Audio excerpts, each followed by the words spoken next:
to start our speakers list because we have so many great speakers here for you all to hear from. And fittingly, our very first speaker is one of our teachers. Where is she? Where is Eleni? Here she is. Let me introduce Eleni.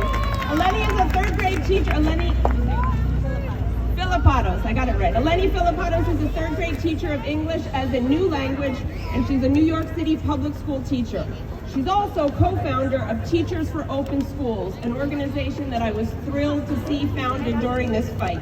It's a national organization of teachers fighting for all children to have the opportunity to learn in person. Welcome, Eleni.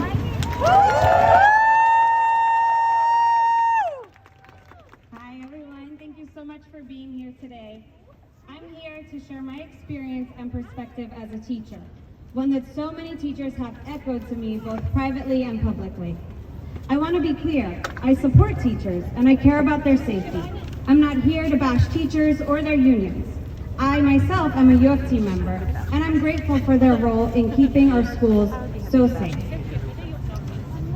I'm grateful that we did open our schools, unlike many cities across this country, which have remained closed for an entire year. And I'm grateful that I've been fully vaccinated thanks to my union, making my work even safer than it already was. These are all reasons to celebrate. I've been teaching in person since September, and my students and I are fortunate to have opened for a full 5 days of in-person instruction in January.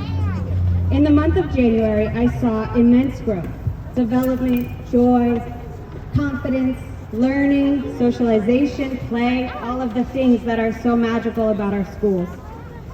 But on January 29th, my school closed for 10 days due to 2 cases. Then it was February break. We returned for a week until I was quarantined for another 10 days, even though I'm fully vaccinated and the CDC says that's not necessary. When my 10 days of quarantine were up, my entire school closed for 10 days because there was another case, making my class and I have to stay out of school for 20 days. Ridiculous. All the momentum that my students and I had in January was squashed. We need to end the 2-case rule. It is not recommended by any medical professionals or scientists, and the rule creates unnecessary disruption for teachers, students, and families, as we have to be ready to switch to remote learning at a moment's notice, when an email comes out of the blue the night before you're expecting to go to school. Studies have shown that schools are far safer than the communities at large, but yet we close our doors to students, forcing them and their families to find solutions, often crowded apartments with multiple families or programs at large centers, usually environments that are not conducive to learning and are not particularly COVID safe. Although I speak for myself and my fellow teachers, I've always felt that it is my duty as a teacher to advocate for my students and their families. I speak with my students' families every day and hear their frustrations, their fears, their hopes and dreams. One parent who couldn't be here today asked if I could share a few words with you all. She wrote, "Good morning. Growing up, my parents made the necessary sacrifices to ensure that I would have a good education and solid foundation. This pandemic has forced us to think outside the box, to make decisions not only based on moral judgment, but how it will affect those around us. When my husband and I decided to send our son back to in-person learning, we knew the risk we were taking. Safety measures were put in place when the board decided to return to in-person learning. However, having the entire school shut down due to positive COVID test results has nothing to do with safety and should be reevaluated. The Archdiocese of New York has kept a vast majority of their schools open to in-person learning only since the first day of school in August. Last year, my family and I transitioned from Catholic to public school.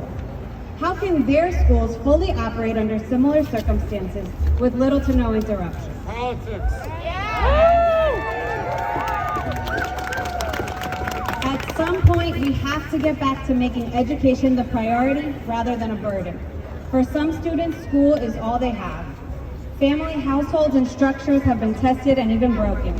Next month is spring break, followed by less than 60 days remaining within the school year. If we don't get our children back into the school full time, we are risking irreversible damage. Now. Yes! Best regards, a concerned parent from District 6. Thank you. I want to conclude by emphasizing that we need to acknowledge how much has changed since we opened in September. And we need to make policy changes now to set the stage for the fall.